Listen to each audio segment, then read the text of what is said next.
ایک چھوٹے سے گاؤں میں محیب نام کا ایک محنتی اور ایماندار کسان اپنی بیوی عزو کے ساتھ رہتا تھا۔ ایک دن وہ دونوں کھیت میں کام کرتے ہوئے بات کر رہے تھے۔ عزو، دیکھنا، اس بار ہماری فصل بہت اچھی ہوگی۔ ہاں محیب، اس زمین میں تمہاری محنت کے ساتھ میرا پسینہ بھی شامل ہے۔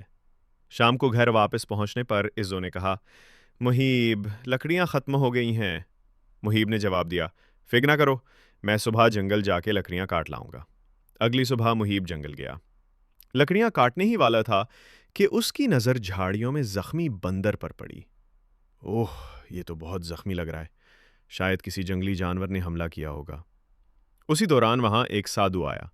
محیب نے زخمی بندر کے بارے میں بتایا تو سادھو نے منتر پڑھ کر بندر کے زخم ٹھیک کر دیے۔ سادھو نے کہا، اب یہ بندر تمہیں اپنی تکلیف کے بارے میں بتا سکتا ہے۔ بندر نے انسانوں کی زبان میں بولنا شروع کیا اور بتایا کہ اسے شیر نے زخمی کیا تھا۔ محیب حیران ہوا، تم انسانوں کی طرح بات کر سکتے ہو؟ یہ کیسے ممکن ہوا؟ بندر نے جواب دیا، سادھو کے منتر نے مجھے یہ طاقت دی ہے۔ محیب نے بندر کو اپنے ساتھ گھر لے جانے کی دعوت دی اور اس کا نام گولو رکھا۔ گولو محیب کا دوست بن گیا اور گھر کے کاموں میں ہاتھ پٹانے لگا۔ جلد ہی وہ محیب کے ساتھ کھیت میں بھی کام کرنے لگا۔ گولو کی دوستی اور زمیندار کی سازش، گاؤں میں گولو کی باتیں مشہور ہو گئیں اور یہ خبر زمیندار کے کانوں تک پہنچی۔ زمیندار نے گولو کو قید کر کے لوگوں کے سامنے تماشا بنانے کا منصوبہ بنایا۔ زمیندار نے محیب کی زمین ہتھیانے کے لیے چالاکی سے قرض کی پیشکش کی، مگر گولو نے محیب کو مشورہ دیا کہ وہ زمیندار سے قرض نہ لے۔ گولو کی قربانی۔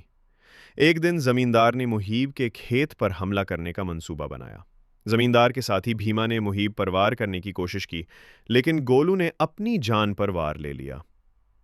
تم نے یہ کیوں کیا گولو؟ محیب نے روتے ہوئے پوچھا۔ کیونکہ تم میرے سچے دوست ہو۔ دوستی صرف ساتھ دینے کا نام نہیں، کبھی قربانی دینے کا بھی نام ہے، گولو نے کہا اور جان دے دی۔ انصاف کا لمحہ۔ اسی وقت سادھو وہاں آیا اور زمیندار اور بھیما کو ان کے ظلم کی سزا دی۔ دونوں جل کر راکھ ہو گئے۔ سادھو نے محیب